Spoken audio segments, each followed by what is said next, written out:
कहानी की शुरुआत रिया नाम की लड़की से शुरू होती है जो वकील बनने की पढ़ाई कर रही थी। रिया का पिता हैरी गाड़ियों की मुरम्मत करता था जबकि रिया की माँ घर संभालती थी। रिया इनकी इकलौती औलाद थी इसलिए दोनों उसे बेहद प्यार करते थे। रिया पढ़ने में काफी होशियार थी इसलिए हैरी खुश होकर उसे एक पुरानी कार तोहफे में देता है। कार देखकर रिया बेहद खुश हो गई थी। रिया के लवर का नाम जॉर्ज था। दोनों एक ही कॉलेज में पढ़ते थे और एक दूसरे से बेहद प्यार करते थे। रिया दिन में कॉलेज जाती थी और रात को एक बार में काम करती थी। रिया अपना काम कर रही थी और तभी गलती से कोई उस पर दारू गिरा देता है, जिसके बाद रिया अपने कपड़े ठीक करने वॉशरूम आती है। वॉशरूम में सोनिया नाम की लड़की तैयार हो रही थी। सोनिया रिया की खास सहेली थी और वो एक पार्टी में जा रही थी। सोनिया रिया को भी अपने साथ पार्टी में आने को कहती है लेकिन रिया मना कर देती है क्योंकि उसे वापस काम पर जाना था। वो जैसे ही बार में आती है तभी जॉर्ज पीछे से उसे पकड़ लेता है। जॉर्ज धमाके करना चाहता था और रिया की गुफा भी प्यासी थी। जल्दी ही दोनों बाहर आकर माहौल बनाने लगे और तभी बार के बाहर एक महंगी गाड़ी आकर रुकती है। इस गाड़ी को एक अमीर बूढ़ा चला रहा था।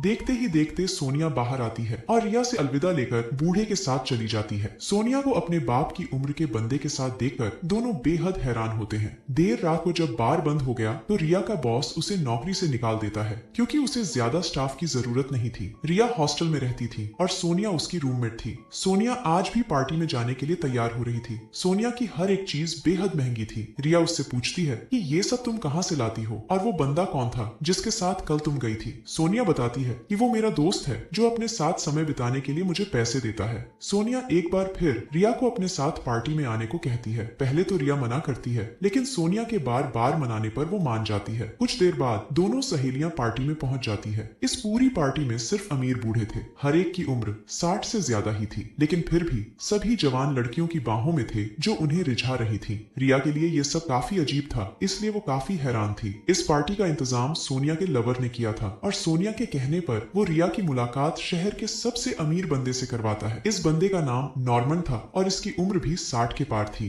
नॉर्मन पहले रिया की खूबसूरती की तारीफ करता है और फिर उससे अपने साथ आने को पूछता है। रिया मना करते हुए कहती है कि मैं तो अपनी सहेली के साथ यहाँ आई हूँ। रिया को यहाँ का माहौल बिल्कुल भी अच्छा नहीं लगता इसलिए वो वहाँ से चली जाती है। असल में सोनिया जैसी लड़कियां पैसे कमाने के लिए अमीर बूढ़ों के साथ घूमती थी और कभी कभी उन्हें खुश करने के लिए उनसे अपनी गुफा में धमाके भी करवा लेती थी। अगले दिन जब रिया जॉर्ज के साथ थी तो उसे नॉर्मन का फोन आता है। वो रिया से दोस्ती करना चाहता था और इसके बदले में रिया को काफी कुछ मिल सकता था लेकिन रिया गुस्से में आकर उसे मना कर देती है। रिया हॉस्टल में आकर सोनिया पर भी गुस्सा करती है क्योंकि उसी ने नॉर्मन को रिया का नंबर दिया था। सोनिया कहती है कि वो शहर का सबसे अमीर बंदा है। सभी लड़कियां उसके करीब जाना चाहती हैं लेकिन वो सिर्फ तुम्हारा दीवाना है। अगर तुमने उसे खुश कर दिया तो तुम बिना मेहनत किए सब कुछ हासिल कर सकती हो। ये सुनकर रिया सोच में पड़ गई और तभी सोनिया उससे कहती है कि तुम एक बार उसके साथ जाकर देख लो, अगर अच्छा नहीं लगा तो आगे से मत जाना। रिया को उसकी बात ठीक लगी। वो अगले ही दिन अच्छे से तैयार होकर नॉर्मन के पास पहुंच गई। नॉर्मन आज पहली बार रिया से मिल रहा था इसलिए वो उसे अपने प्राइवेट जहाज से दूसरे देश खाना खिलाने ले जा रहा था। जहाज में वो रिया के करीब आने की कोशिश करता है लेकिन रिया इसके लिए तैयार नहीं थी। नॉर्मन रिया को सबसे महंगे होटल में खाना खिलाने लेकर आया था जिसे देखकर रिया हैरान हो रही थी क्योंकि अगर वो दिन रात भी नौकरी करेगी तब भी ऐसी जगह नहीं आ सकती। खाने के साथ साथ दोनों खूब सारी बातें भी करते हैं। खाने के बाद नॉर्मन उसे अपने साथ वक्त बिताने के लिए $5000 का चेक देता है जिसे देखकर रिया की बोलती बंद हो गई। अगले दिन रिया की सहेलियां उससे पूछती है कि नॉर्मन ने उसके साथ क्या किया। रिया की दूसरी सहेली का नाम मॉली था और वो भी इसी तरह पैसे कमाती थी। रिया उन्हें हर एक बात विस्तार में बताती है। कुछ देर बाद रिया क्लास में थी लेकिन उसका ध्यान पढ़ाई में कम नॉर्मन में ज्यादा था। नॉर्मन ने जिस तरह उसका ख्याल रखा था उस चीज ने रिया का दिल जीत लिया था। वो इस बारे में सोनिया और मॉली को भी बताती है जिस पर सोनिया उसे नॉर्मन के साथ रात बिताने की सलाह देती है ताकि रिया ज्यादा पैसे कमा सके। रिया को यह काम पसंद आ गया था इसलिए वो उसी रात अच्छे से तैयार होकर नॉर्मन से मिलने निकल गई। रिया को लाने की जिम्मेदारी नॉर्मन के ड्राइवर मेसन की थी। रिया अपने घर से दूर रहती थी इसलिए उसके पिता ने उसके फोन में एक जीपीएस ट्रैकर चला रखा था जिससे उन्हें रिया के हर एक पल की खबर मिलती रहती थी। नॉर्मन के घर पहुंचने से पहले रिया ने उसे बंद कर दिया था। जल्दी ही वो नॉर्मन के घर पहुंच जाती है। नॉर्मन अपने घर में उसका स्वागत करता है। कुछ देर बातें करने के बाद नॉर्मन उसे घर का हर एक कोना दिखाने लगा और इसी तरह घर दिखाते दिखाते वो उसे अपने बेडरूम में ले आया। यहाँ वो रिया की गुफा में धमाके करने वाला था। रिया थोड़ा सा घबरा जरूर रही थी लेकिन नॉर्मन की गर्म गर्म बातें उसकी गुफा में तूफान भी मचा रही थी। नॉर्मन जिस तरह उसे छू रहा था उससे रिया के जिस्म की प्यास बढ़ने लगी थी। भले ही नॉर्मन 60 के पार था लेकिन उसके डंडे में काफी दम था। गर्मी शांत होने के बाद नॉर्मन रिया की तारीफ तारीफ करता है। नॉर्मन को रिया के साथ बेहद मजा आया था और वो उससे खुश होकर फिर से बड़ा सा चेक देता है। इसके बाद से ये सिलसिला आम हो गया। नॉर्मन के कारण रिया ने जॉर्ज से मिलना जुलना कम कर दिया था। दोनों हर रात साथ में बिताने लगे थे। रिया अपनी झील का पानी पिलाकर नॉर्मन को खुश कर देती और बदले में नॉर्मन उसे बड़े बड़े चेक और महंगे महंगे तोहफे देता। ऐसे ही एक दिन जॉर्ज रिया से मिलने आता है। वो रिया की गुफा में धमाके करना चाहता था, लेकिन रिया पढ़ाई का बहाना बनाकर उसे टाल देती है। रिया के कानों में हीरे के टॉप्स देखकर वो उससे उनके बारे में पूछता है। रिया झूठ बोलती है कि ये तो सोनिया ने मुझे दिए हैं। जॉर्ज को उस पर शक तो होता है, लेकिन वो कुछ बोलता नहीं। कुछ दिनों बाद जॉर्ज रिया को ढूंढता ढूंढता बार में आता है, क्योंकि रिया ने उसे नहीं बताया था कि उसे नौकरी से निकाल दिया गया है। बार में उसे रिया की जगह सोनिया मिल जाती है। वो सोनिया से रिया के बारे में पूछता है। सोनिया कहती है कि मुझे नहीं पता कि वो कहाँ है। जॉर्ज ने रिया के रूम में जाकर इंतजार करने का फैसला कर लिया। देर रात को जब रिया नॉर्मन से मिलकर रूम में आती है तो जॉर्ज को देखकर हैरान हो जाती है। जॉर्ज के पूछने पर वो झूठ बोलती है कि मैं सोनिया के साथ थी। ये सुनकर जॉर्ज समझ गया कि रिया उसे धोखा दे रही है। रिया उसे समझाने की कोशिश करती है, लेकिन जॉर्ज उससे रिश्ता तोड़कर वहां से चला जाता है। अगली शाम को वो फिर से नॉर्मन के साथ थी। रिया के काम से खुश होकर नॉर्मन ने उसे एक नई गाड़ी तोहफे में दी थी, जिसे देखकर रिया की खुशी का कोई ठिकाना नहीं था। इसके बाद वो दोनों घर के अंदर आते हैं और एक दूसरे का पानी निकालने लगते हैं। नॉर्मन चाहता था कि रिया प्यार से उसका गला दबाए ताकि नॉर्मन को और ज्यादा मजा आ सके, लेकिन रिया ऐसा कर नहीं पाती, जिस कारण नॉर्मन उसे बहुत कम पैसे देता है। रिया के पूछने पर वो बताता है कि मेरी कुछ इच्छाएं हैं, अगर तुम उन्हें पूरा नहीं कर सकती तो मैं तुम्हें फालतू में पैसे नहीं दे सकता। घर जाते वक्त रिया इसी के बारे में सोच रही थी और यही सोचते सोचते उसका एक्सीडेंट हो गया। अगली सुबह वो गाड़ी हैरी को दिखाती है और उसके पूछने पर झूठ बोलती है कि ये गाड़ी मेरे दोस्त की है और मुझसे इसका एक्सीडेंट हो गया।